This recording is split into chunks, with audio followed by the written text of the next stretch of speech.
Let's get talking about sidestepping harmony. So what is sidestepping? It's the idea that we're going to be very close to our home key, but slightly shifted. If the song is in C major, there's going to be some element of C sharp major or B major. Since C is one semitone away from C sharp and one semitone away from B, you have stepped to the side to get to one of those notes, hence the term sidestepping. Later we can talk about how sidestepping can also relate to outside playing, but we're going to save that for the next class. So we're going to be in C major, and our chord progression is going to be a simple 2, 5, 1. Of course, for all of the material in this course, I would highly recommend practicing everything in all 12 keys. But for now, let's find a starting point where we're comfortable. C major can help us build a lot of confidence and really see these tricks with transparency. Then try out some of your other favorite keys, and then don't forget to practice the keys that are a nuisance that you would generally avoid.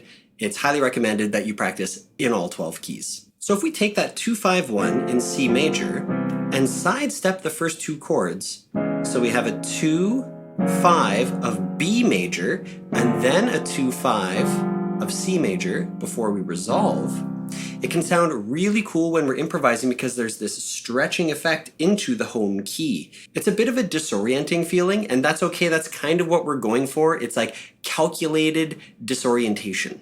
So you will have to work out these harmonic tricks with your band, because if your bassist is playing a D and you're sidestepping to a C, we don't need all of that clashing together. So you have to work this out, but you can then apply it, especially when you're re-harmonizing a song during your solo. You might say, okay, actually in this middle part of the solo, let's do a little sidestep down a semitone. We're going to double up the tempo of the chords so they play twice as fast, and that allows you to get back on track. So instead of D, G, you'd have D flat, G flat, D, G. Playing a little bit faster allows you to catch back up to the main chords within the song. So you've worked this out with your band. Let's hear how it sounds. I'm going to start by playing a regular 2-5-1 in C, so you get grounded in hearing C as the main key. Then we'll try out the sidestep. It sounds like this.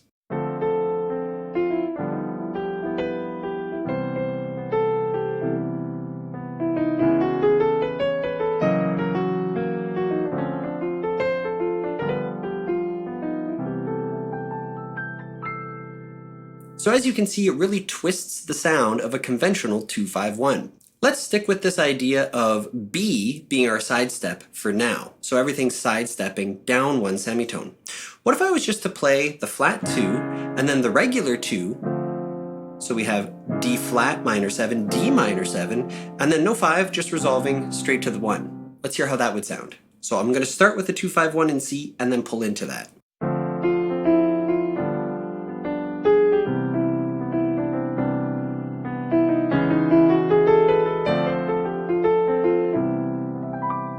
It kind of reminds me of So What by Miles Davis, where we're taking a minor 7 add 4 and moving to another minor 7 add 4 a semitone away. And as we're soloing, you can do these sort of fun chromatic side steps to go from one train track, the D Dorian mode, to another train track, the E flat Dorian mode. Despite these keys being very conflicted in terms of their notes and not really relating to each other too much, the harmony making that shift, especially with a full band, then makes it feel intentional, and the intention is going to be the convincer within this move. Next, we're going to try a similar progression, but the only chord we're going to play from our home key is the 1. So we're going to play this flat 2, flat 5, and then to the 1. Let's give it a try. Again, I'll start with a regular 2-5-1 in C.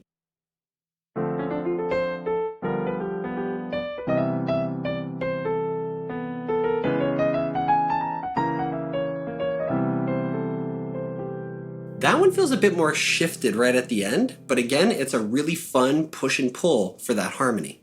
Now we're going to try out all the same moves, but instead of thinking of everything sidestepped to B, we're going to sidestep to C sharp. So that means the 2-5 that we're going to be borrowing is D sharp minor 7 and G sharp dominant 7. Let's try out that first trick again, where we play 2-5 of the sidestepped key and then 2-5 of our home key before resolving to 1. It would sound something like this.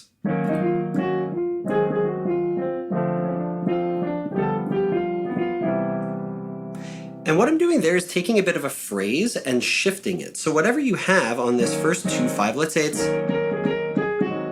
and then, so just taking some sort of a sequence or a phrase can be a great way to connect these ideas. Again, because there's so few notes in common between these keys that are a semitone away from each other, you need to find a way for this to sound convincing. So using something like similar phrases between these two keys can really help. Next up, we're going to use the sharp 2 chord, then the regular 2 chord, and then to the 1. It sounds like this.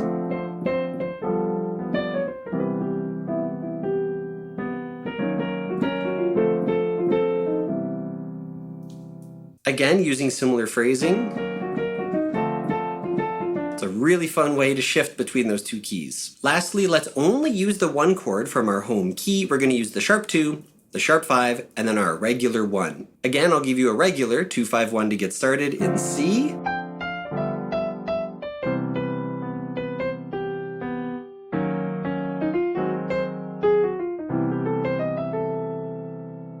So those are just some harmonic ideas that you could play around with. So if you want to play a 2-5, a semitone down from your home key, a semitone up from your home key, and then back to the home key, that works as well too.